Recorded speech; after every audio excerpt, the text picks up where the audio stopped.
3 new local lakes are joining the Vermont Agency of Natural Resources Lakewise program that awards lake-friendly shoreland property. Amherst and Echo Lake and Lake Pauline are now creating healthy waterfronts. I'm Lisa Hamm-Greenawalt with Okemo Valley TV. Join us for the kickoff meeting at Ludlow's Fletcher Library. Well, thank you everybody for coming, and for those of you who will be tuning in, we appreciate your attention.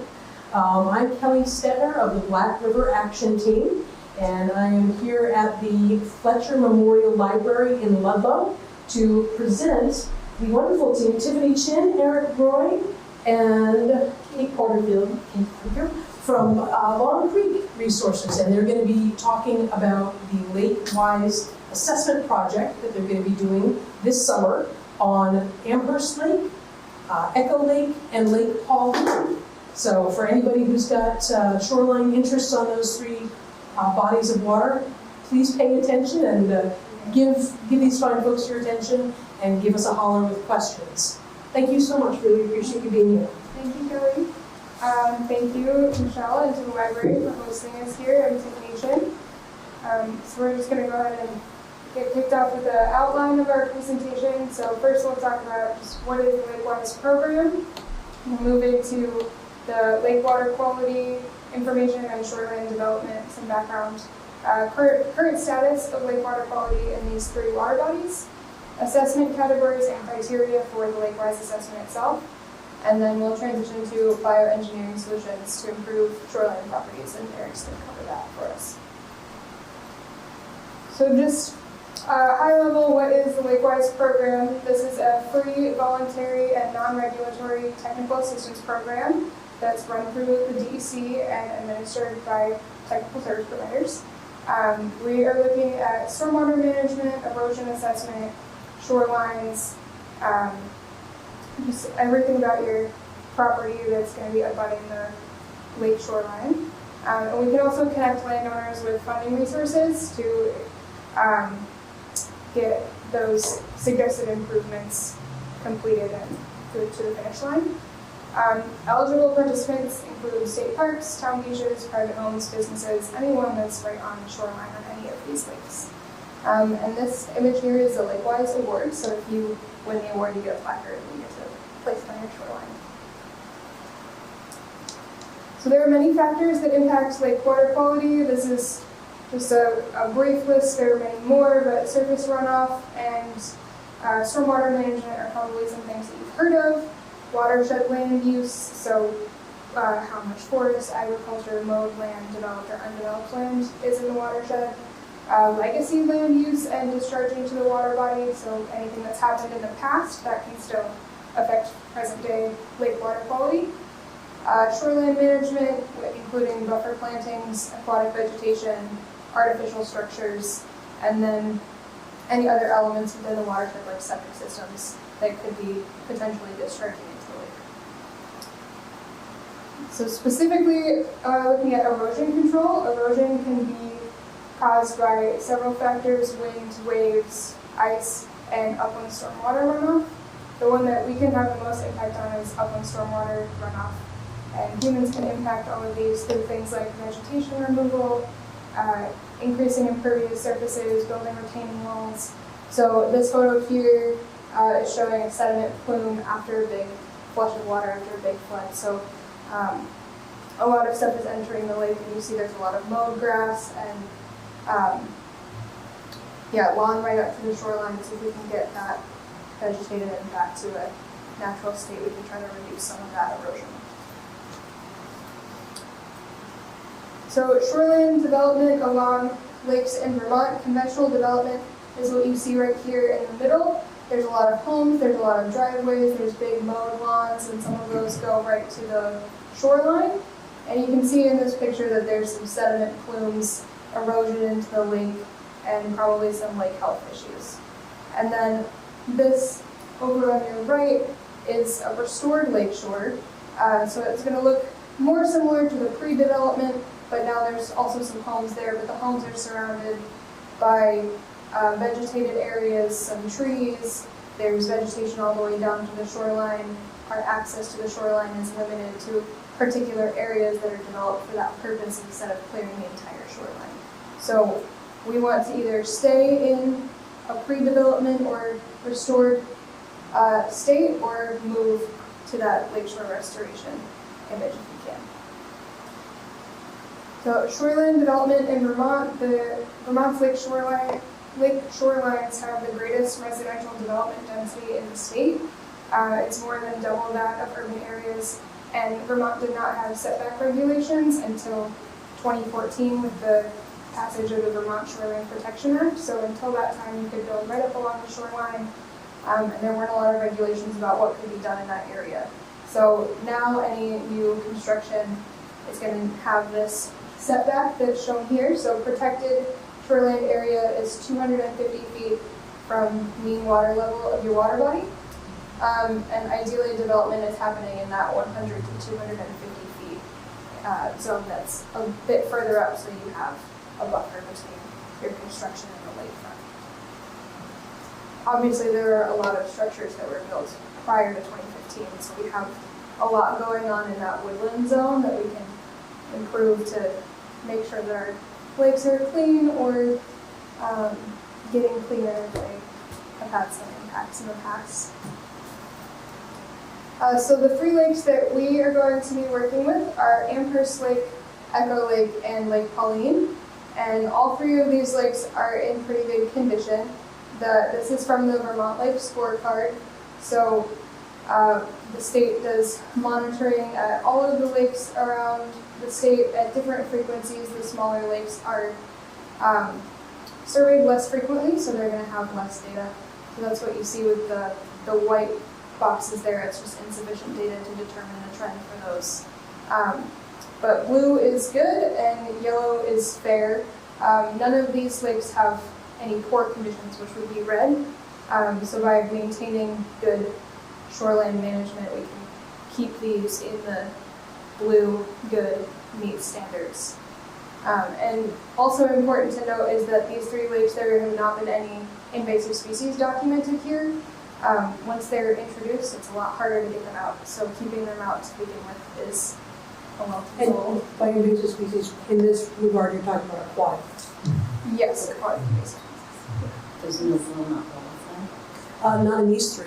Yeah, there's no milfoil. Actually, what about Pauline?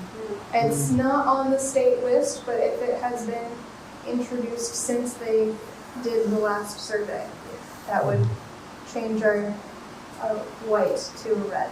Yes. The other 2 are without milfoil, thankfully.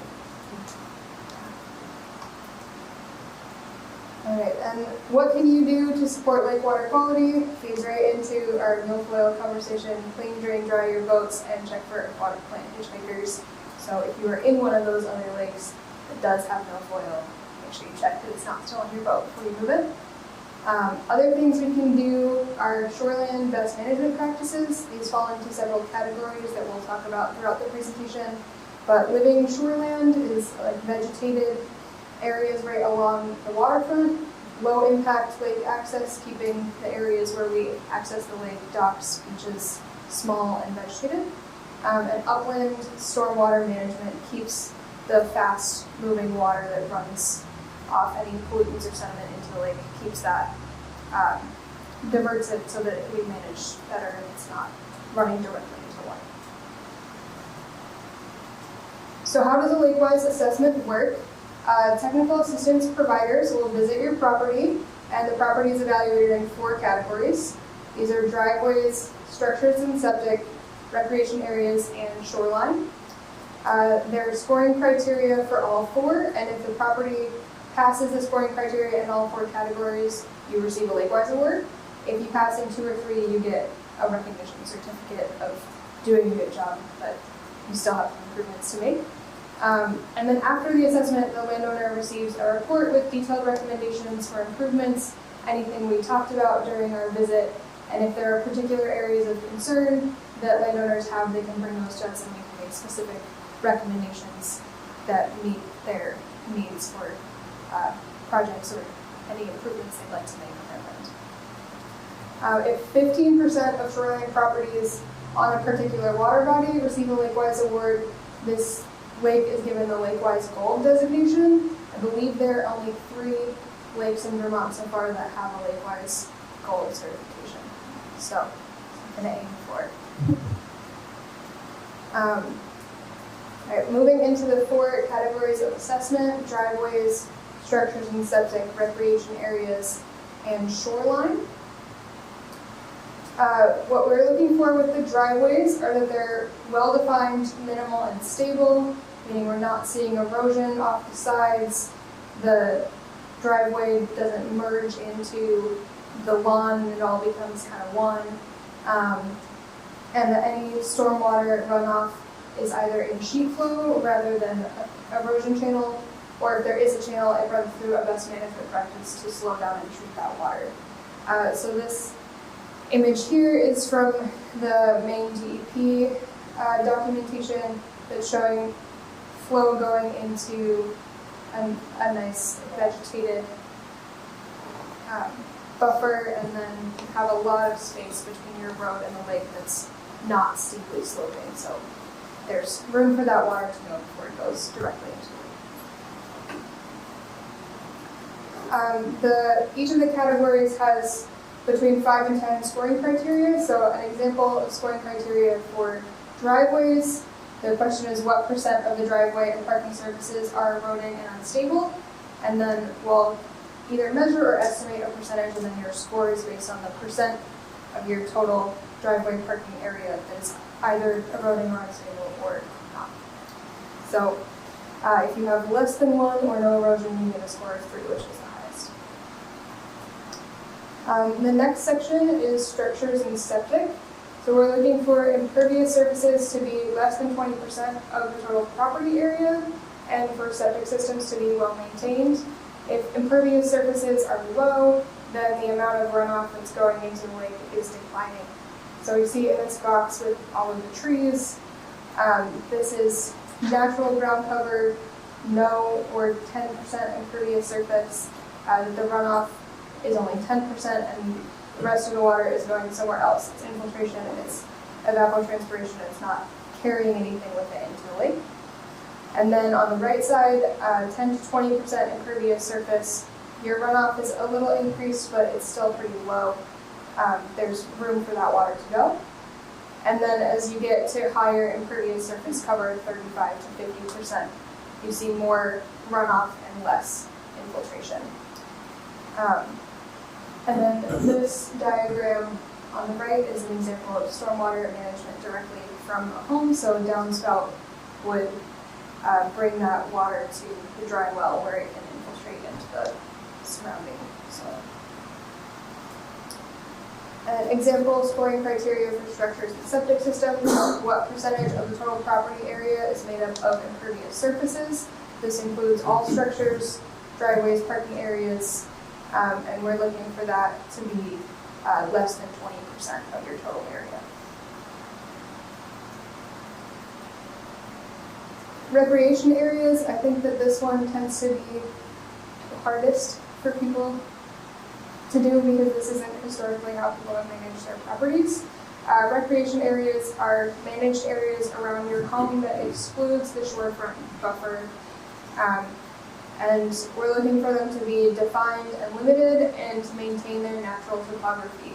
So in this before photo, there's a lot of erosion, there's no real vegetation, it's sloping and looks like the rainwater that's coming through there has moved that land around. And then in the after photo, we have vegetation, we have defined pathways, and it's not people walking all over the entire area. There are particular areas for people to go and particular areas for plants and rainwaters from water to go. So an example scoring criterion for recreation areas: what percentage of the parcel is lawn? We're looking for that to be 0 to 20%, and 40% or greater would be a score of 0. Some examples of best management practices for upland stormwater management. This is one way that you can decrease lawn if you have a lot of lawn on your property, something like a rain garden or a filter berm.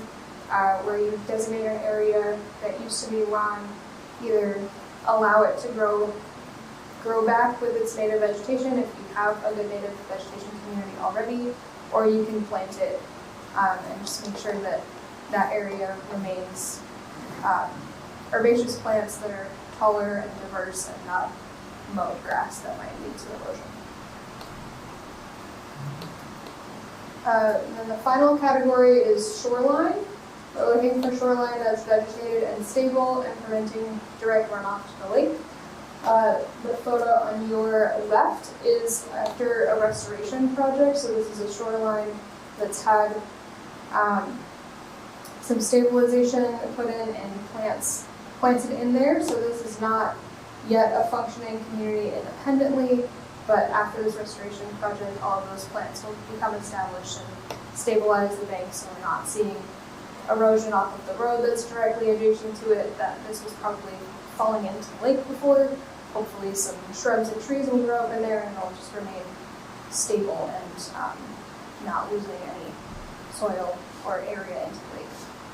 And then on the right side is a rock wall, which is an example of stable shoreline, but it's not preventing runoff. So your shoreline's not falling in, but you're not really helping yourself out either. So this is also an area where you could do a restoration project if you were inclined to do so, to bring a natural community back to the shoreline.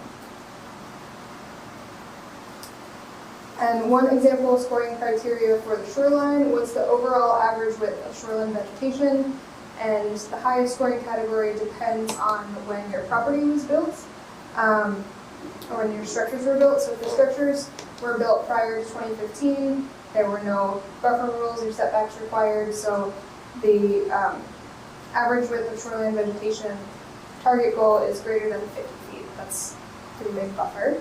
And if your home was built since 2015, then we're looking for greater than 100 feet, because that will be in line with the setback requirements. And this diagram is showing the different zones of a freshwater vegetated shoreline. Upland is going to be closest to the area that you use most regularly. You'll have full trees there, big canopy, lots of layers of plants. Native grasses are also in here, and some flowering plants as well.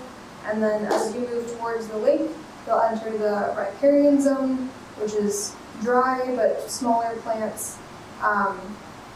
Lots of flowering plants in there as well, probably some shrubs.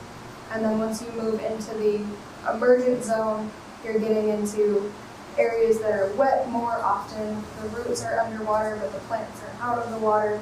Their leaves and flowers are underwater. And then the next step down is littoral, which is the edge of the water where there's still light and rooted vegetation.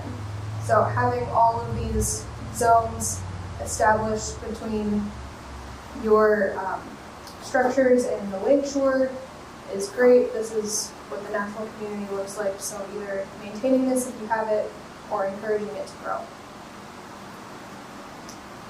And then one more example of scoring criteria for shoreline. On average, how many tiers of shoreline vegetation are present?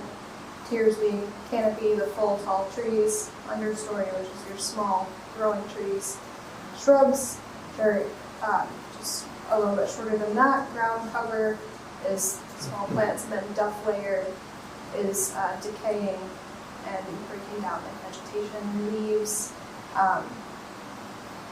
just everything that's left from last season and many seasons before. We want to keep that intact. So if you have all 5 tiers, you get 5 points for this category. And some examples of best management practices for your shoreline. Low impact lake access. So this has a defined pathway. It's pervious. There are plants growing here. There's no erosion channels. And the length of shoreline that's impacted here is really small. You can also build meandering pathways. If your slopes are steep, this will get you down without creating risk for erosion. And you can, if you do have erosion and runoff, it can be diverted to stable and vegetated areas like rain gardens, vegetated swales, some other things we've already discussed. And directly along the shoreline, this is an example of living shoreland, vegetated shoreline instead of hardened infrastructure, native plant communities. This is a natural native plant community and natural hydrology for the edge of the lake. All right, and how do we move through the scoring? Each section has between 5 and 10 criteria that are scored on either a 0 to 3 or 0 to 5 point ranking system. So you want to get closer to the high end of that. I think you need 73 points, 71 points out of 105. So about 70% passing that you will need to pass in each section. And then if you pass in 2 or 3 sections, you get a recognition certificate and recommendations to improve to get a full award at your next assessment. And then the outcomes of the assessments, landowners are provided with a report that includes the following information, whatever we talked about at our assessment. This would be a summary of findings, including photos, relevant fact sheets and resources to help you make this improvements that we suggest, recommendations, best management practices that will be best suited for your property based on our visit. And you can make improvements based on the report recommendations and have the property reassessed again.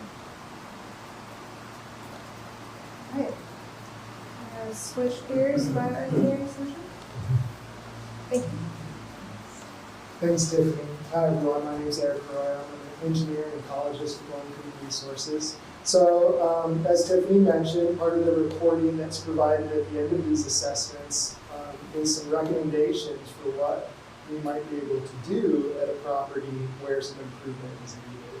And so this type of work often falls under the title of bioengineering, meaning we're working with plants and engineering in terms of also maybe moving some soil around, adding some new features to the landscape.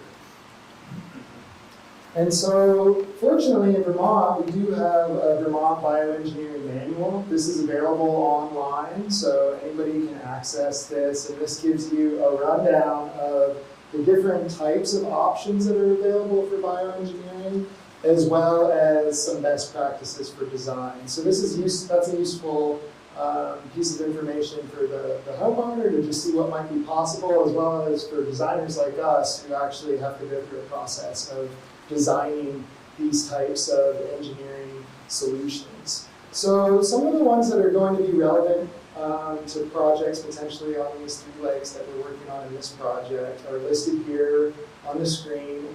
We'll keep it brief here. We do have some extra slides if you want to look at one of these in detail. More at the end of this presentation, we could bring those up.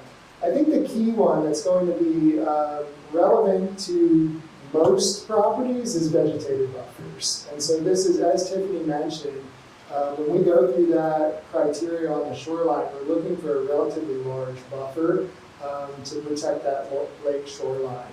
And you don't receive any points until you hit 15 feet. So that, for some properties that were constructed pre-2015 that are on a relatively small parcel, that can be challenging. But it is possible, and a lot of the times the way you can achieve this with the least amount of effort and cost is to reduce the areas that are mowed near the shoreline. So the phrase that folks in the Lakewise program like to use is mow where you go. So to actually kind of think strategically about the portions of lawn you're going to keep so they flow well with how you use the space. And for those parts of the property near the shoreline that are not often used, think about ways to reduce mowing. And that can also include planting of new native plants or other types of plants too. Native plants are preferred, but you still earn points if you have ornamental plants that are non-invasive. They're still providing function that is important.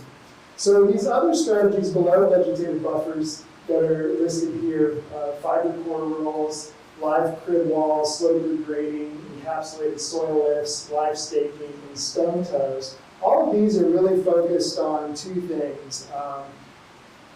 Bank stabilization, so if you do have an eroding bank that needs some sort of work to minimize future erosion, some of these strategies can be helpful, and also to reestablish vegetation along the shoreline. If you have a shoreline that has been highly eroded, it might be challenging to reestablish vegetation in that space. So there's different methods that can be used to kind of speed up that process, to provide more structure to allow plants to establish. And that can be helpful from a landowner's perspective in terms of reducing future shoreline erosion, but it can also be helpful to aquatic organisms because now they have more shoreline habitat.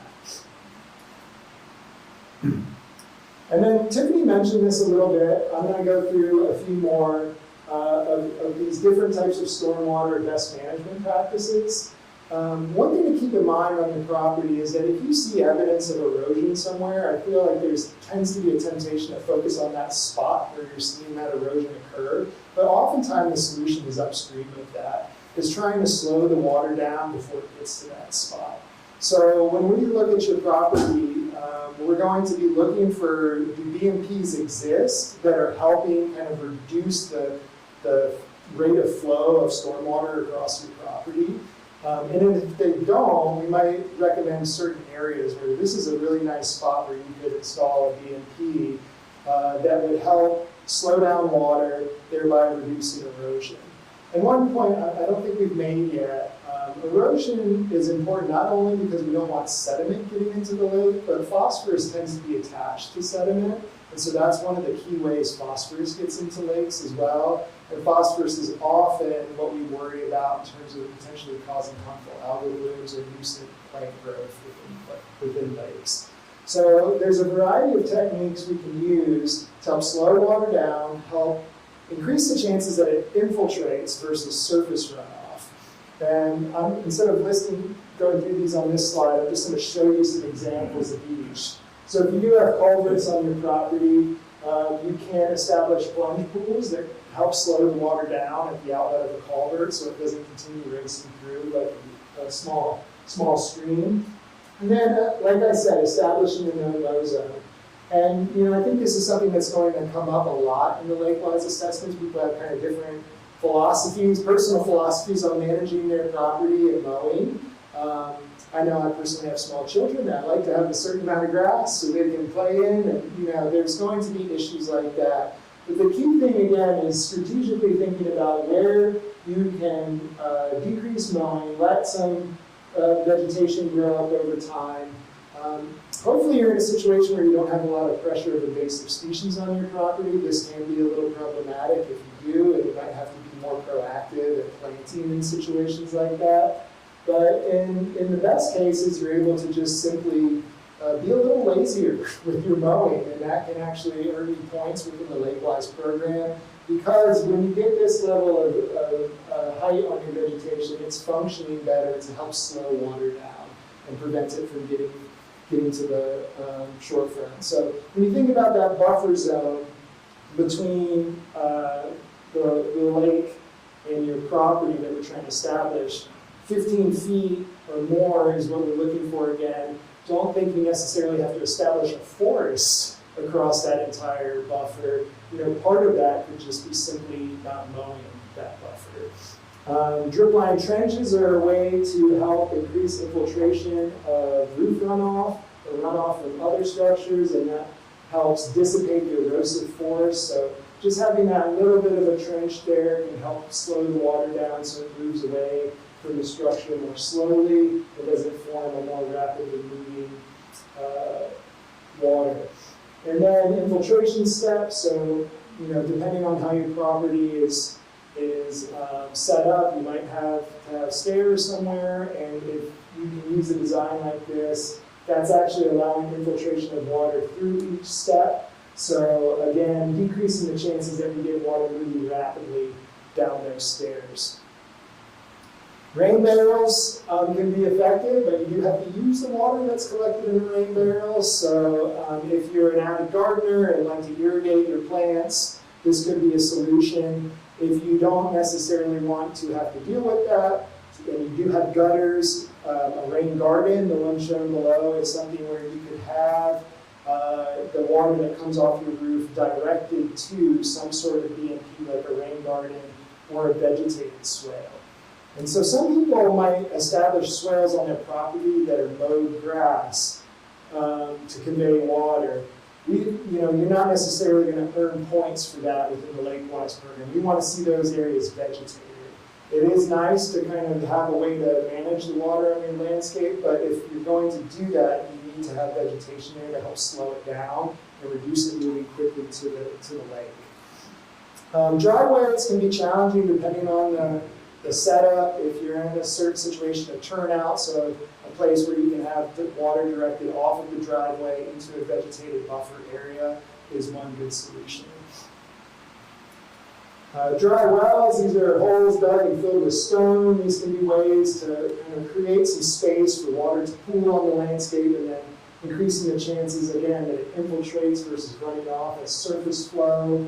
Stone-lined ditches, infiltration trenches, similar concept. We're trying to slow the water down, get it off of an impervious surface where it would move quickly and into an area where it would slow down and hopefully infiltrate more. Water bars can be a solution in some cases, although there are some complications around snow plowing when it comes to water bars. They can fail over time when snow plowing is required. And so those are just some examples. Again, when we visit a property, we're going to look for existing examples of these, and then we're going to recommend where they could go if we see opportunities for improvement. Certain types of projects are going to require permits, and we highly suggest that you contact DEC for permitting guidance. Permits are going to often be required, or almost always be required when you're dealing with land directly at the shoreline. So if you don't, there are a few things that are excluded: removal of dead, disease, dangerous trees, invasive species removal, but most other things are going to require a permit. That's not necessarily our expertise. Our job will be to direct you to the permitting folks at DEC so you can get the right information before you start making steps towards advancing a project. And so we'll just wrap this up, and we'll take questions from anyone in the room, or if there's anyone online that has a question. We've kind of set aside some dates that we're scheduling Lakewise assessments. We already have several on the calendar.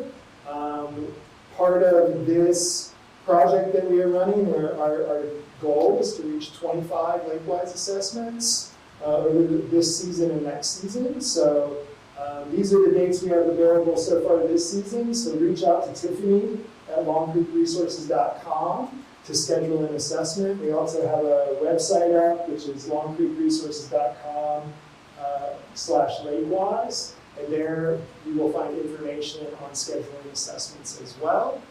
And we will do our best to complete assessments within 1 hour to about an hour and a half. We did this one this morning. It took almost exactly 1 hour. So I think that's going to be the average, but if you have a larger property, you might need a little longer than an hour. So just factor that in when you schedule your assessment. Okay.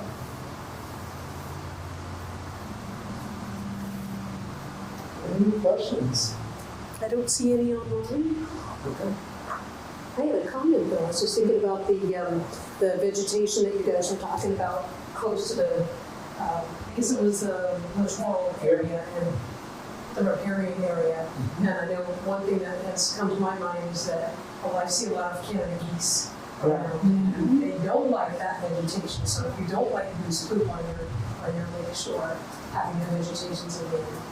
Yeah, They won't go anywhere that's hard for them. They're very lazy. So you don't want them on your mind, give them an obstacle on their way. Yeah, there's a lot of reasons that lakeshore owners would benefit from just doing these themselves.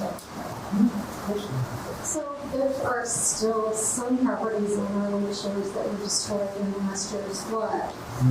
And so those properties have to be rebuilt or elevated, or there has to be some movement. Would your program sort of help with that redesigning? Would there be available funding for the best management practice for the new landscaping or new setup that they would be implementing?